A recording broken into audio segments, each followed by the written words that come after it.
આજ રોજ કારોબારી રાખવામાં આવી હતી. એની અંદર MP MLAના કામ હતા એ બધા L1 પાર્ટીને આપણે આપેલા છે.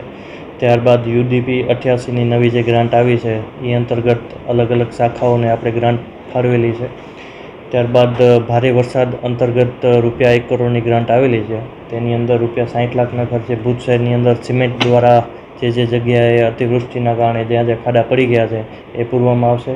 અને 40 લાખના ખર્ચે આપણે ડામર માટે રિઝર્વ રાખ્યા છે કે ડામરથી જ્યાં પેચવર્ક થતા હોય છે ત્યાં આપણે L1 પાર્ટીને ઓનલાઈન ટેન્ડર કરીને L1 પાર્ટી જે આવશે એને 40 લાખના ખર્ચે આપણે ડામરથી રિસર્ફેસિંગ કરાવવામાં આવશે. ત્યારબાદ વોટર સપ્લાયના અલગ અલગ વિષયો હતા તે લીધા છે. રોડ લાઇટ શાખાના અલગ અલગ વિષયો હતા તે લીધા છે.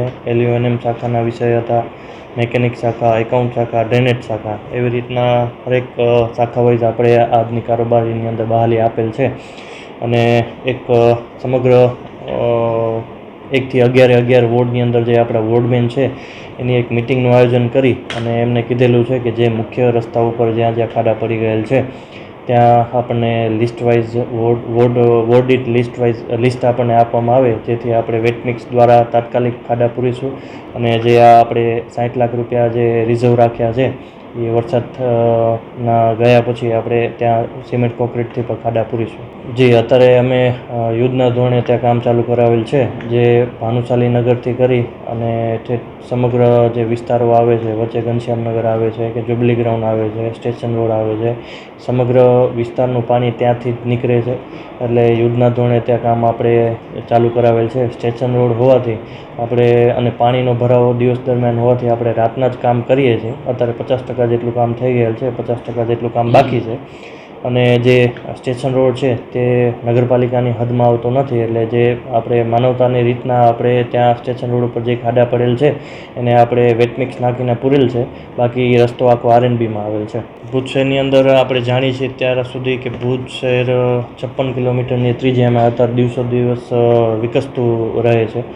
તો ભુજની જે મુખ્ય 2 લાઈનો છે, એક માંડવી ઓક્ટ્રોયથી ગાયત્રી મંદિર થઈ અને ઓગનથી થઈને નીકળે છે અને બીજી ભાનુશાલીથી જ્યુબલી ગ્રાઉન્ડથી સ્ટેશન રોડ થઈને નીકળે છે. એ 2 લાઈનો ઉપર મુખ્ય ભારણ છે. આવનારા દિવસોની અંદર અમે આયોજન કરી છે કે જે મુખ્ય લાઈનો છે એને પણ આપણે વધારાની મુખ્ય લાઈનો બનાવી લાઈનોને ડાયવર્ટ કરવી. અમૃત 2નું પાણી પુરવઠા દ્વારા કામ ચાલુ છે.